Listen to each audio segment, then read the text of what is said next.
realize is an MBA is only going to get me theoretical knowledge. It's not going to give me practical knowledge. And I need a company that's going to literally teach me practical knowledge that I can implement right away. Found a company in Florida. They train people to become a CEO of their company, and they specialized in physical therapy.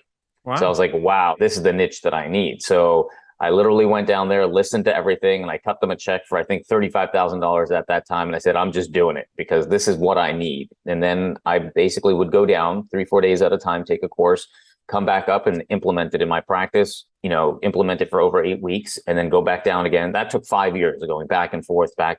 But while doing that, I was scaling my company. Are you about to start a podcast or producing a podcast and tired of doing the editing yourself?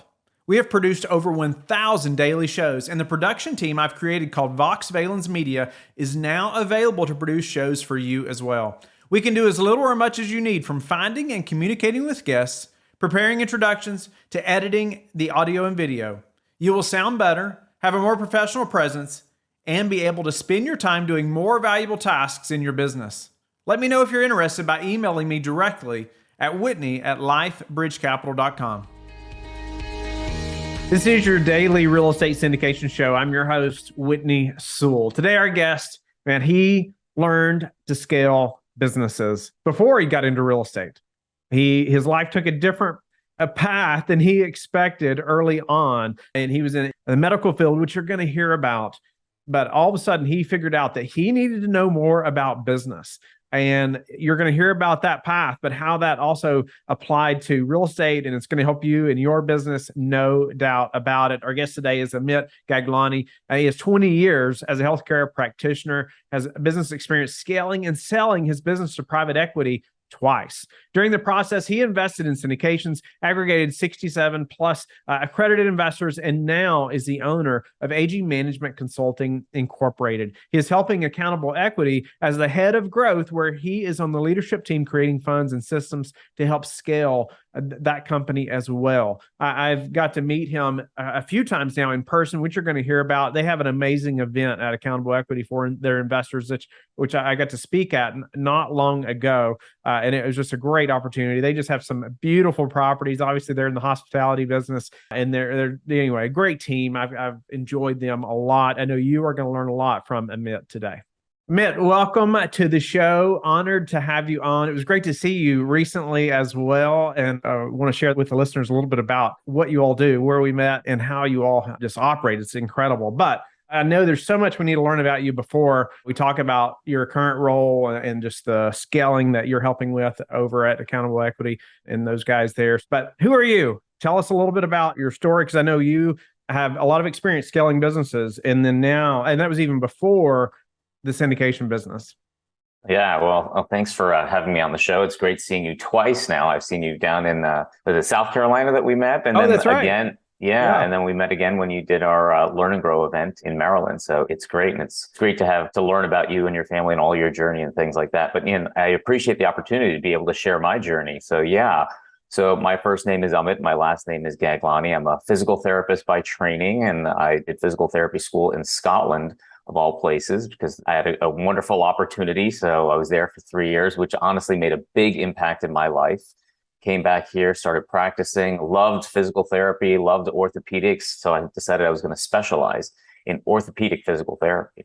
That started my journey as, somebody that was trying to help other individuals to try to, get the best out of them. And I don't think that journey has stopped, even though my profession has changed. So it's still, I'm still trying to help people in different ways. But yeah, I started off in healthcare, Whitney. Yeah, it's totally, unrelated to what I'm doing right now. And just an interesting, path that a life leads and how life takes you. So it started off in healthcare and physical therapy, started working at a multi-billion-dollar company called Health South, which had facilities across the whole country in something called outpatient. So we treat patients who are just like you and me, have a problem, want to go in, get quick help. And, and a couple of weeks later, they're able to do their thing again. And it's great because you're seeing lots of different people, one person for a neck problem, one person for a foot problem, just different things. And you just got to jump in there and got to figure it out and get it going. So that started my journey. When did you started, you actually went to Scotland. That's so neat that you got to spend 3 years abroad. And no doubt, you said it changed your life, but you come home. When did you move, the mindset from, hey, I'm going to be a physical therapist, I'm going to work an outpatient and help people, and as good as that is, to, hey, I'm going to scale my own practice, my own business, and not only do it once. But when did that first change? Just because I just feel like it's a big mindset shift. My wife, and I don't think I've ever shared this on the show, or it hasn't come up, I don't think, but my wife is also a physical therapist. But I feel like it was, like her thing was, hey, I'm going to help people. And she never really desired to have her own practice, but when did that happen for you? So same thing. I never really had a thought even that I was going to own my own practice. I was just really day in and day out, I would come home and study and wanted to become the best therapist I could. And somebody took notice and said, hey, would you run this practice for me? And I said, sure. And I did it once. Then he said, well, do you want to open? Actually, I said, hey, let's open another one because it was a good opportunity. And I did. And then a patient that I was treating gave me a book, said, why don't you read this book called Rich Dad, Poor Dad?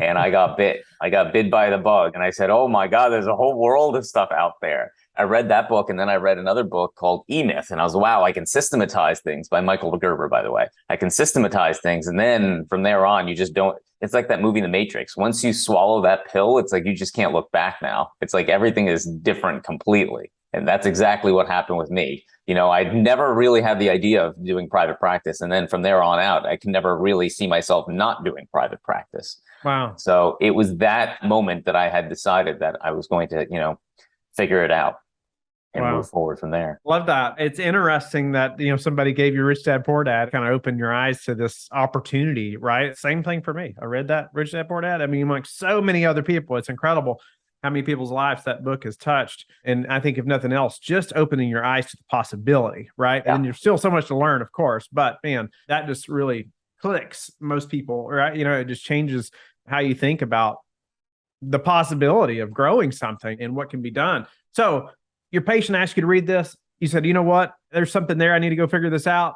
You all grew another practice, right? Sold it. I mean, give us that a little bit up to, moving from, hey, we grew 2 practices, sold them to real estate. And so why not grow a 3rd or 4th or bigger or whatever, on the physical therapy side versus moving into real estate?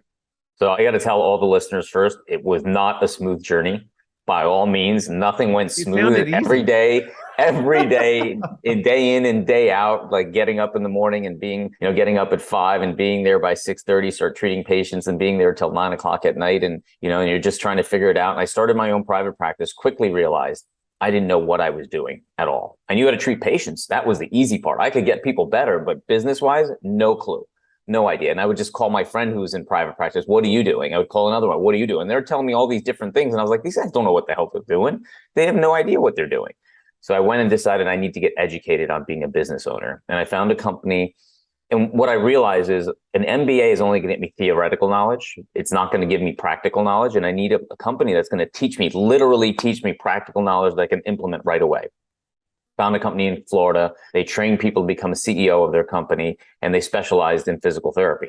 Wow. So I was like, wow, this is the niche that I need. So I literally went down there, listened to everything, and I cut them a check for, I think, $35,000 at that time. And I said, I'm just doing it because this is what I need. And then I basically would go down 3-4 days at a time, take a course, come back up and implement it in my practice, implement it for over 8 weeks, and then go back down again. That took 5 years of going back and forth.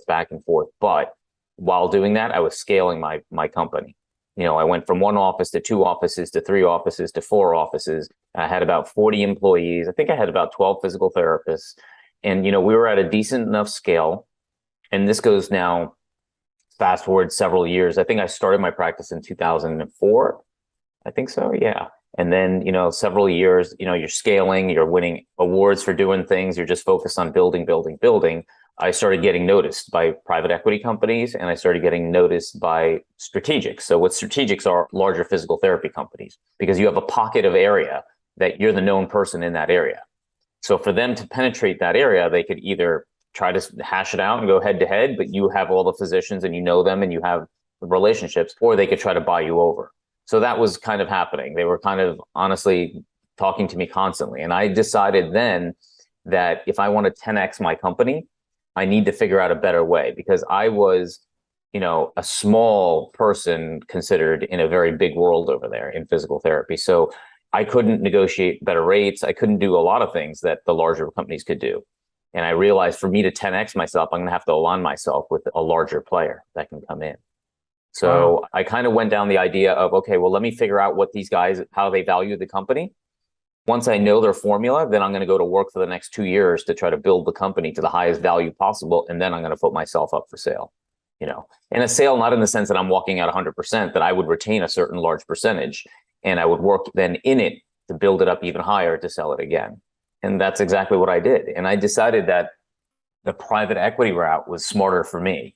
And the reason why is because I wanted to be a big fish in a small pond, and I did not want to be the small fish in a big pond. And what I mean by that is strategic, because larger physical therapy companies want to buy you, give you a couple $1 million in your pocket and say, okay, well, you're a millionaire now, go treat patients all day long.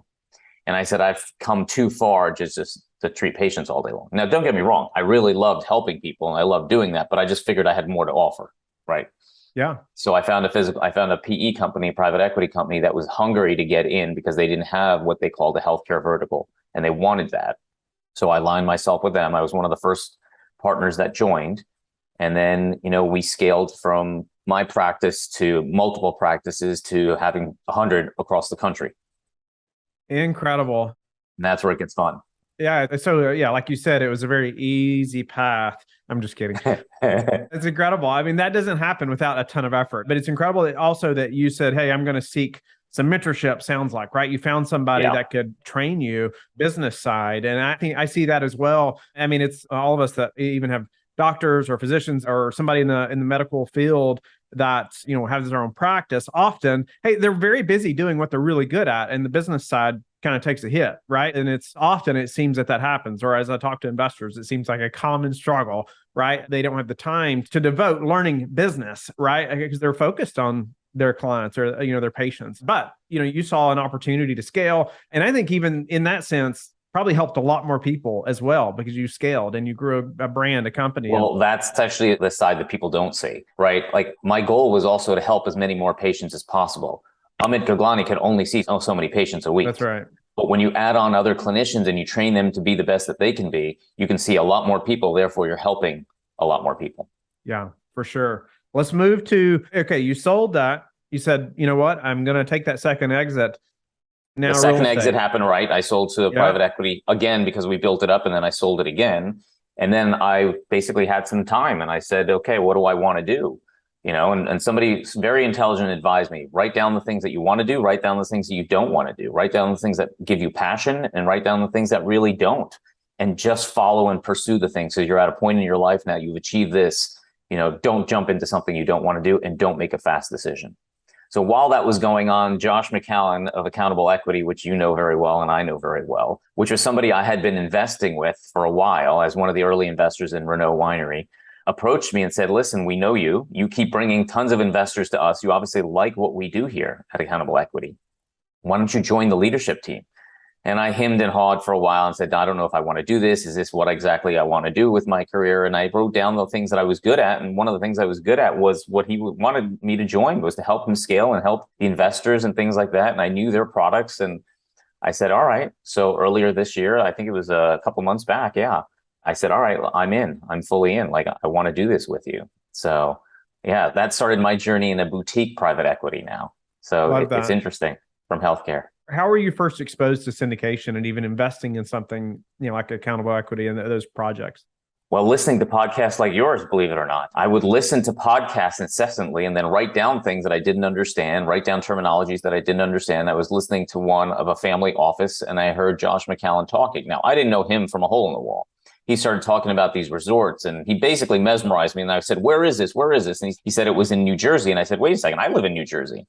So I did not tell him that I was thinking about investing. I went down and I kicked the tires around, not telling anybody that I was a potential investor. And people were opening doors for me saying, welcome home. And I said, how do these people know I'm here? Like, they had no idea. That's just how Josh has trained everybody in the hospitality industry over there, that's what they do. They open the door for you. They say, welcome home. They just treat you like family.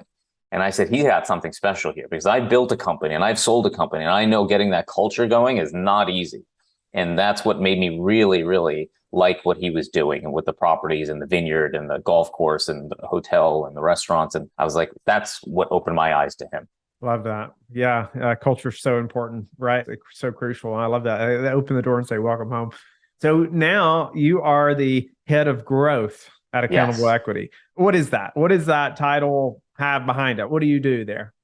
Yeah, so it involves definitely growing our investor community. This company is founded by investors investing in these properties. So our investor community, and we talk about it at our learning growth, is very important to us, and satisfying them and making sure that they're nurtured and well understand what we're about. So helping to grow the investor community is part of the head of growth responsibilities. Also looking at opportunities that are out there for us.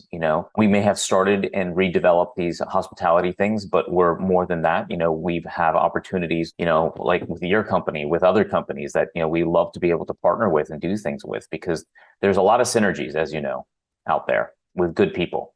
And we'd love to be able to explore those types of things. So really, head of growth means growing our assets, growing the company, growing just everything in general for the company. And I am an investor here. I'm not just a hired gun. And the leadership team is all investors. So it's investors looking out for other investors. So we feel good about that. Tell us about how the skills you gained from growing the physical therapy business, a couple times, and really scaling that has helped you now to apply that to accountable equity and, the syndication business there. Help us to do the same thing. Yeah. The thing is, when you're a CEO of a company, you just know that you're going to come up against barriers, and you don't let those barriers stop you. You figure out a way around it, over it, under it, whatever you got to do. You just get it done, because that's what you're built up for. You're just built to get things done. You're not built to let people stop you or things to stop you in the way. And I bring that to everything I do. I just, if this is what I've decided is what we need to do, I figure out a way. So I think that there's a different mentality shift with somebody who's an owner operator as opposed to somebody who's a staff member. They'll probably go back and say, I can't do this or I can't do that. With an owner mentality, that isn't an option. So I think that's the unique skill set. But once you've figured that out, you figure everything out. So tell me how, whether it's Josh and you, the relationship, how he's instilled or it's happened for you to have an owner mentality, as your own staff there. I would love to do that across my team. So I just wondered how you would. Well, he gives me a lot of latitude. He knows who I am. He knows what I've built. So he gives me a lot of latitude. It's just general guidelines. Hey, this is what we're looking to do. And then it's just for me to figure it out. That's awesome. Nobody's holding hands. Nobody's holding hands to do that. Now, don't get me wrong. I'm learning things that I've never learned before. On the back end, some of our portals and things like that. There, I need some holding hands to understand, how does this work? How does this get connected? So yeah, Josh, we have a leadership team of, like I said, a lot of early investors, and they've taken roles, and then we kind of work with each other and help each other. And you've met them, fortunately you've gotten a chance to meet all of them. But it's funny if you see us all and you're like, wait, these guys are all original investors. They're not hired here. That's where we all come from. So yeah. That's really neat. I think it's pretty unique as well. I don't know many operators who have hired that many investors, right? And grown a team that way. But what I was going to say about you, though, I think, even coming from the physical therapy, growing that business, scaling, all the things you learned there, I think you already had the most important thing there, and you already mentioned it. It's just the mindset that roadblocks are going to come up, and you already are determined to go over, under, side, whatever, go through. It's not having to hold your hand, right? You already have that mindset of an entrepreneur and being able to figure things out. You're not going to be surprised when there is a roadblock, and that happens to many, right? So yeah, that's incredible. So what's next? What's next for you? What's happening at Accountable Equity, or maybe explore a challenge that you're working through right now with Accountable Equity? Well, obviously the economy is very interesting right now, as I'll use the word interesting, but we're looking at opportunities. We're looking at so many great opportunities for us to be able to buy things. So we're trying to position the company in a way to be able to take care and take advantage of these opportunities as we see them. So for things like, strategically having, more cash on hand, things like that, just from a strategic standpoint, look, we know what's happening in the economy. Let's get ready for it. Let's take a look at all of our income sources. Let's dial things up. In certain areas, let's dial things down in other areas, but being very smart strategically, but also positioning ourselves for great opportunities that we see that are coming down the pike in the future. We want to be able to purchase things, and we can probably get certain things at a deep discount. So let's just wait and see. Let's just position ourselves right now. We currently have 3 funds open that we're really excited about. One's an equity class investment. One is a tax efficient investment. And the other one is the new thing that we just started, which is the collateralized debt fund, which basically allows us to our investors to be the bank. Now, I will tell you a little story on this one because I think it's fascinating. Josh allowed me to, when I came on board, and he said, Amit, I want you to create your own fund. You invest in a lot of different things, which I do. I invest in multifamily. I invest in self-storage. I've invested in oil. I've invested in gas. I've invested in ATMs. I've invested in a lot of different things. And I did this through as a business owner. So I have a lot of experience and look at a lot of PPMs and I understand the different structures. So he said, why don't you create a fund the way you would like it as an investor, and let's backward engineer it to make it work for us. And that was a unique thing for me to be able to be given. And I said, absolutely. So I started talking to certain investors and I said, what would you like to see in this? And I took my notes and we created the CDF. Now, what the CDF is, it's think of it as a high yielding bank account where somebody can get anywhere from 6 to 10%, depending on how much they're putting in. They're getting monthly distributions. And the big kicker is they get liquidity, which means they need to pull the money out. They can pull the money out. There's no lockup period. So that is not something you see very often, especially in the marketplace where people feel a little bit jittery and they feel uncomfortable being locked into something. This allows them to have liquidity and they're in a very secure position. And a lot of investors are in an LP position. In here, they're in a creditor position. So they sit closer to the top of the capital stack, right at the mezzanine debt level. So basically what that means is you're more secure and your funds are more secure. Wow. Okay. So it's a higher yield. What was the second part? Liquidity was the third Monthly thing. distributions. Oh yeah. Monthly distributions. Awesome. Mailbox money, as we all like to call it. Yeah. I think that's important to so many of our investors that it's monthly. I don't understand why people aren't doing monthly distributions. Well, like he said, what do you want? And I said, I want monthly distributions. That's what I would like. If I was an investor, I would love to see money coming in on a monthly basis. There's a feel-good sensation when it comes to that, as opposed to sometimes quarterly or yearly. I mean, don't get me wrong, it's all the same number, at the end of the day, but, seeing it come in on a monthly basis has a nice feeling. Speak to how you, on the operator side, you manage the liquidity side of that. How do you, if numerous investors want their capital back, or, how do you all prepare for that? Something happens in the market and everybody gets scared and says, oh, Josh, we got to have our money back. Yeah. What happens? We didn't create the wheel. We just kind of recreated in the sense to kind of see what's already out there. We already modeled many different people who are doing certain things like this. And what we've seen is, traditionally, there's a stopgap. If there's more than, let's say, 10% of the investors want all their money back at one time, we can't. Why do we do that? Not to hurt them, but actually to protect them. It actually protects the fund, which helps protect them. You can't have a run on the bank. That's why banks have limitations too. But so we have certain stopgaps in place that we can give it out. At the end of the day, if there's something going on, and negatively out there, we don't want all of our investors to get hurt. So we protect them it that way. The liquidity is because we have different things that we're using it for. Initially, the thing that we would want is on our Kent Manor property, which you were at. We'd like to replace the mezzanine debt level that we have there with the CDF money. So we already know that we're going to be replacing it, so we're basically swapping out more expensive money for cheaper money. And the beneficiaries are the investors in that fund because they will actually get that cash flow that we've been giving to somebody else. We'd rather, once again, it all comes down to our investor community, rather pay our investor community that money than some other hard money lender who doesn't necessarily per se care about the property or care about the company. I love that you also went to your investors to ask, hey, what would you like to have? Yeah. Right. And I assume you compiled all that. And I pulled a certain amount of people that I could get a hold of. It's not always easy to get a hold of people, but yeah. Right. Yeah. Yeah. And I just think too, you said it well also. And Josh, it's like from your experience of investing in all these things, it's great for you to be able to have those conversations as well with all these investors, and that you created something that accomplished that. I love the liquidity piece. I mean, even in the instance, unfortunately, we've had 2 investors recently that have passed away for one reason or another. And, their families would, or whether they want the money back or not, they're trying to figure some of that out. Of course, it's not an easy situation, but there's hopeful times when it could be more liquid, right?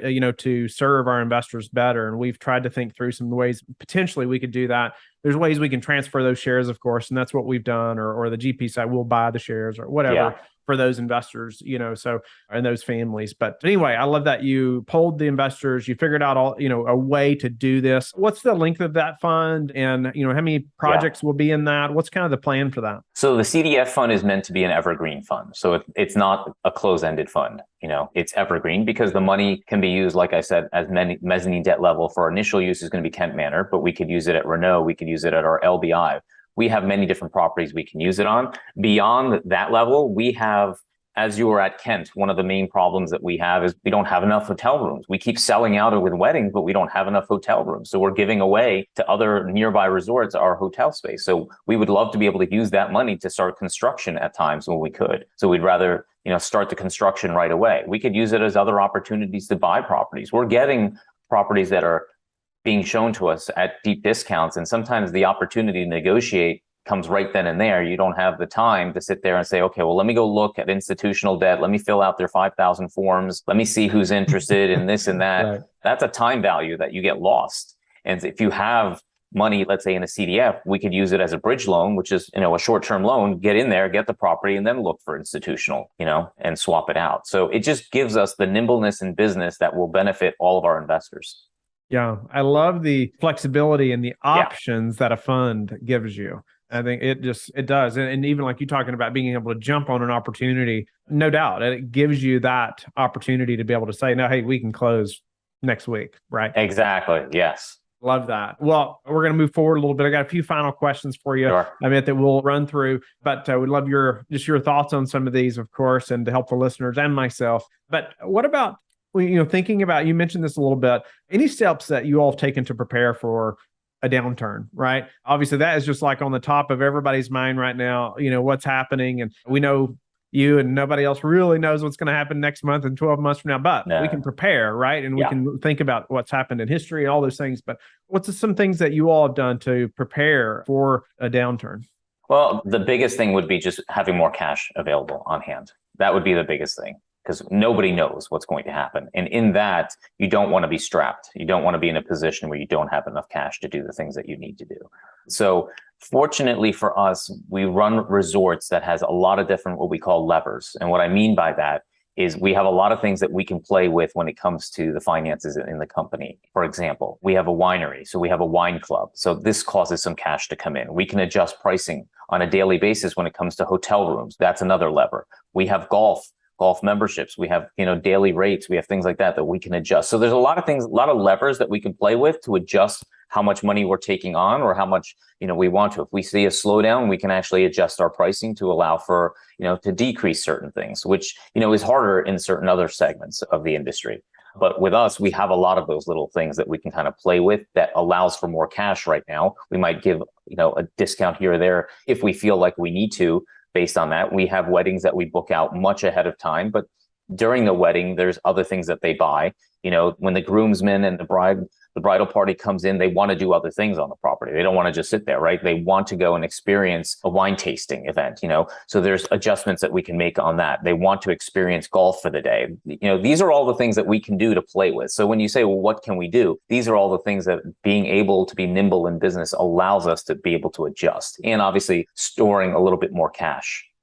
I love that you all have many sources of income at most projects, right? Or all properties, and like you said, there's so many options there for you all. We could talk about that probably a lot longer. Unfortunately, we have to move on. But what about your all's best source for meeting new investors right now? Yeah, that is a good question. I think because we've been around for a little while, doing podcasts like this and people meeting me through the different podcasts and reaching out through me through email or our website. Josh has written a book that gets out there. We go to different networking events. We meet people like us, and they introduce us to other people. The biggest source, I will tell you, is our current investor community connects us with other people all the time, which is a really testament to us because, they're happy with their investment and they want other people. And we tell them, we want people like you. There's a certain type of person that we want in our investor community, people who see the things the way we are. How do you encourage that? How do you encourage them to send referrals? Yeah, so really these learn and grow events, whenever we have these learn and grow events, people get to know who we are. And when they know who we are and how we are, they feel like, okay, well, this is either attracting them to it or this is not attracting them. Thankfully, people are attracted to what we're doing. People are attracted to the resorts. People are attracted to what our methodology is and how we are and, the caring that we give to our investor community. And the meals, the preparation, the hospitality, all of that feeds into it to get them those warm and fuzzy feelings. We've been trained not to invest emotionally, but really these type of resorts are absolutely 100% an emotional investment because you will feel it when you're there. I loved, the project or the property I was at. I mean, got to speak there, and I loved the event. I just thought it's a great idea. I think you all have an advantage in a big way by owning properties like that, where you can hold investor events there. And I mean, it's your staff that's caring for your investors, when they're there, and your investors are getting to just network and have a fun time together and stay overnight there. I mean, it's such a unique experience for investors. And I love that and being able to be a part of that. So what are some of the most important metrics that you track? It could be how much you bench press, getting up on time, to how many deals you all underwrite, or anything. What's the most important metrics? Honestly, right now, because I'm so focused on the investor community, always just trying to grow the investor community. There's other metrics, but I would say that's the one that's overwhelmingly, that our investor community, and how many people that we're able to serve, and how many people that we're trying to outreach and trying to grow that community. So I would say that's the big one. What about, for me, at least, daily habits that you are disciplined about that have helped you achieve success or produce the highest return for you? So I tend to get up pretty early at 5 a.m, and I go to the gym and I work out. That helps me with my mindset, helps me just in general. I come back home and I have a routine with my vitamins and my protein shake and some coffee. It just gets me going. All these different things that you do for your body to get yourself in the right working conditions. I think those things, regular exercise, I try to do. I received a great book yesterday called The Family Boardroom, getting into that reading. So trying to read as much as possible. I wish I could. By the time I get to reading, it's like 10 o'clock at night and I'm just like starting to pass out. So I never get as many pages in as I want, but That's awesome. What about, how do you like to give back? So I'll tell you just a really quick story. Okay. This affected me while I was, treating patients. I saw a movie called Patch Adams, if you recall that movie. Mm-hmm. Okay. That was with Robin Williams. And there was a line in the movie, and the line was, from Patch Adams, he says, if you treat a disease, you could win or you could lose. But if you treat a person, you will always win. So I just remember that treat the person, not the problem. And I remember that in physical therapy too. And I can't say that alone made me successful, but I can tell you that patients would always ask for me and always want me, because I would be looking out for them as the individual, not just their knee or something like that.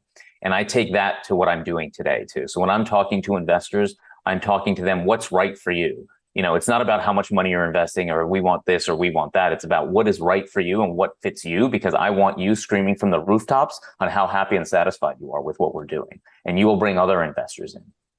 That's the community that we want to build. So I will answer the question that way. That's incredible. I love that quote. I don't remember that. That's been many years ago since I've seen that, but that's a great quote. I like that a lot. Well, I mean, it's been a pleasure to meet you again, or not meet you, but see you again, right? And get to know you better and hear more of your story than I had known before, and just see your work there at Accountable Equity as well. And so thank you again for your time and being willing to share just your experience of scaling and now helping scale again. Tell the listeners how they can get in touch with you and learn more about you, Accountable Equity, and the funds that you all have open right now. Well, definitely, if they're interested in anything that I've said, they should check out our website at www.accountableequity.com. Check things out there. They can reach me, and I'm sure you're going to have my email or in the show notes too, agaglani@accountableequity.com. So that's AGAGLANI@accountableequity.com. They can find me at LinkedIn under Amit Gaglani. They can follow me there. They can see what we're up to and, what we're doing on property as well. So yeah. By the way, I love to talk to people. So, I'd love to talk to any of your listeners that have any interest in this stuff, or just have never even invested in syndications, don't know anything about it, and they just want to tiptoe in and understand it better. That's how we all got started. So, yeah. Thank you for being with us again today. I hope you have liked and subscribed to the show. Please tell your friends about the Real Estate Syndication Show. And I hope that you are learning and growing. Don't forget to go to lifebridgecapital.com, where you can start investing today.